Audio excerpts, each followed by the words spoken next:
जब राजा महाराजाओं का दौर था तो कवियों को, विद्वानों को तमाम तरह से सम्मानित किया जाता था।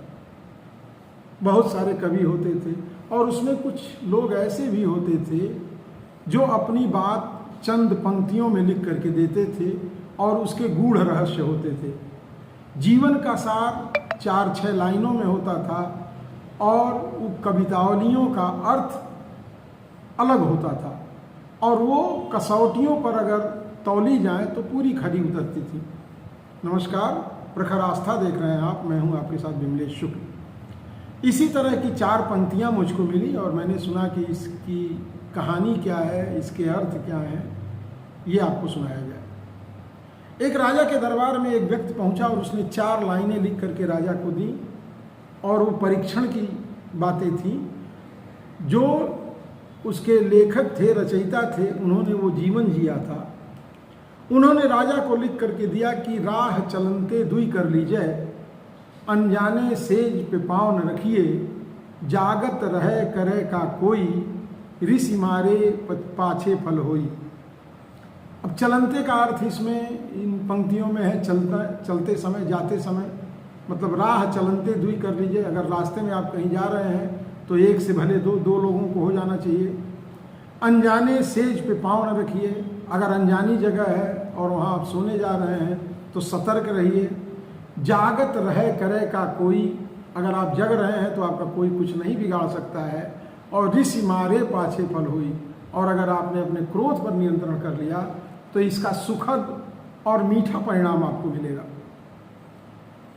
ये 4 पंक्तियां जब राजा को मिली तो राजा के मन में आया कि इसका परीक्षण किया जाए और उन्होंने परीक्षण करने के लिए यात्रा शुरू कर दी। राजा घर से निकले, राजकुमार थे, युवा थे, विवाह हो गया था, पत्नी आई थी, 2-4 महीना ही बीता था। राजा ने राजपाट छोड़ करके अब इस 4 लाइनों पर परीक्षण शुरू किया। तो जब यात्रा पर निकले तो वही सामान्य नागरिक की स्थिति में एक लोटा, डोरी, 2-1 वस्त्र, कुछ खाने पीने की चीज़ें।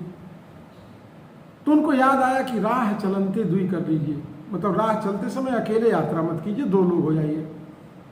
तो जब रास्ते में वो आगे बढ़े तो उन्होंने कहा कि एक और कौन साथी खोजा जाए। तो एक तालाब के किनारे वो दैनिक क्रियाओं से निवृत्त होने के लिए रुके। लोटा खाली था, तब तक उन्होंने देखा कि एक वो केकड़ा, तो उन्होंने कहा भाई 2 होना चाहिए, कोई हो सकता है। बस केकड़े को पकड़ा और लोटे में रख लिया। राजा ने मान लिया कि राह चलनते दुई कर लीजिए, अब तो 2 लोग हो ही गए। आगे बढ़े तो जब आगे बढ़े तो शाम हो गई। एक वृक्ष के नीचे उन्होंने अपना डेरा डाल दिया कि आज यहीं रुकेंगे, फिर आगे बढ़ेंगे। तो उसी समय उस पेड़ पे एक कौवा रहता था और उसी पेड़ के कोटर में एक सांप रहता था। तो जब कौवा आवाज़ देता तो सांप निकलता और वहाँ जो लोग रुकते थे उनको डस लेता था। फिर ये सब अपना मांसाहार करते थे। तो कौवा बोला, सांप निकला, राजा को डस लिया, राजा वहीं मर गए। कौवा उतरा कि कुछ अंग खाया जाए, आँख खाई जाए, क्या खाया जाए। फिर कौवे के मन में विचार आया, पहले लोटे में देखते हैं क्या है। और ज्यों ही कौवे ने लोटे में मुंह डाला, केकड़े ने उसका गला दबा लिया कि अब तो दोस्त है हमारा राजकुमार, राजा जो है, इसको बचाऊंगा मैं। अब दोस्ती निभाने में केकड़े ने उस कौवे की गर्दन पकड़ ली। केकड़े ने कौवे से कहा कि अब तुम बुलाओ सांप को और जहर खींचे, नहीं तो मैं तुम्हें मार दूंगा। फिर कौवे ने सांप को बुलाया और राजा को जीवित किया। सांप ने विष खींच लिया। तो राजा ने कहा भाई ये लाइन तो बड़ी सही रही कि 2 लोग अगर साथ रहें तो बहुत अच्छा होता है यात्रा में। राजा आगे बढ़े घने जंगल में। तो उस जंगल में एक प्रेत महिला थी, जिसे चुड़ैल कहते हैं, जो भी कहते हैं। तो एक सुंदर स्त्री का रूप धारण करके राजा से मिली और उसने प्रस्ताव दिया कि आप मेरे यहाँ रुकिए। राक्षसी थी वो, मनुष्यों का शिकार करती थी। तो ले करके गई। राजा को भी रात हो गया तो उन्होंने कहा क्या है, इतनी सुंदर स्त्री है, जंगल में कहीं इसका ठिकाना होगा, ले जाएगी। तो उसने कुएं पर एक चद्दर डलवा रखी थी और जो भी अतिथि आता उस कुएं के ऊपर जो चद्दर था उसी पर बैठाती और वो चद्दर समेत नीचे गिर के मर जाता। फिर वो राक्षसी उसको खा जाती थी। जब राजा वहाँ पहुँचे तो उनको दूसरी लाइन याद आई कि अनजाने सेज पे पाँव न रखिए, तो उनके लिए अनजानी जगह थी। तो उन्होंने जब चद्दर खींचा तो देखा बहुत गहरा कुआं। खैर उन्होंने उस राक्षसी को मार दिया, रात बिताया और फिर आगे बढ़े। आगे जब बढ़े जंगल पार करके तो उधर दूसरा राज्य था। वहाँ राजा की एक पुत्री थी जिसका विवाह जिससे भी होता वो युवक मर जाता। दिक्कत ये थी कि जो राजकुमारी थी उसके शरीर में एक सर्प था विषैला, जिससे विवाह होता, रात को वो राजकुमारी के पास सोता, रात में सर्प निकलता, उसको डस लेता, वो मर जाता। कई विवाह इस तरह के कई प्रयास हो चुके, लेकिन कोई राजकुमार या आम आदमी वहाँ बचा नहीं। जब ये राजकुमार वहाँ पहुँचे तो डुग्गी मुनादी हो रही थी। उन्होंने सुना तो उन्होंने राजा से मुलाकात की, अपना परिचय दिए बिना उन्होंने कहा कि भाई मैं तैयार हूँ रानी के साथ रात को सोने के लिए। बात तय हो गई। चूँकि ये था कि जो रात में राजकुमारी के साथ सोएगा और जीवित बचेगा उससे राजकुमारी का विवाह हो जाएगा। बहुत सारे लोगों ने जान गंवा दी, लेकिन सुबह कोई बचा नहीं।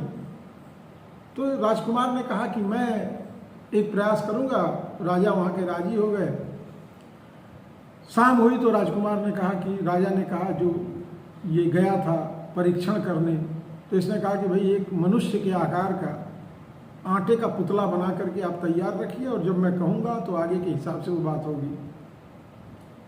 राजकुमार राजकुमारी के साथ रात में ज्यों लेटा, राजकुमारी को नींद आ गई, वो जगा और तुरंत दरबारियों जो भी वहाँ सिपाही नौकर थे उनको बुलाया। उसने कहा कि ये जो पुतला है ये राजकुमारी के बगल में लिटा दो, फिर मैं जाओ आप लोग, मैं देखता हूँ।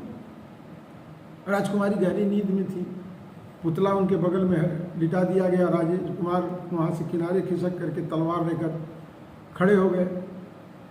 उन्होंने देखा कि मध्य रात्रि के बाद राजकुमारी के मुंह से एक सांप विषैला निकला और पुतले पर झपट करके डसने की चेष्टा क्या किया, डस लिया। सांप को तो पता नहीं था कि बगल में पुतला है, वो तो मनुष्य समझ करके उसने ज्यों फन मारा, विष अंदर गया। राजकुमार ने यहाँ तलवार उठाई और सांप को मार दिया, 2 टुकड़े 4 टुकड़ों में काट दिया। सुबह राजकुमारी जगी तो सांप मरा हुआ था और ये राजकुमार भी वहाँ धूमधाम से विवाह हो गया। अब राजकुमार का विवाह हुआ, दूसरा हो गया तो वो भी सुखमय जीवन अपना व्यतीत करने लगा। 18-20 साल बीत गए वहाँ राज्य में। अचानक उसको घर की याद आई। तो यहाँ ये तीसरी पंक्ति सही हो गई कि जागत रहे करे का कोई। अगर आप जगते हैं तो आपका कोई कुछ बिगाड़ नहीं सकता है।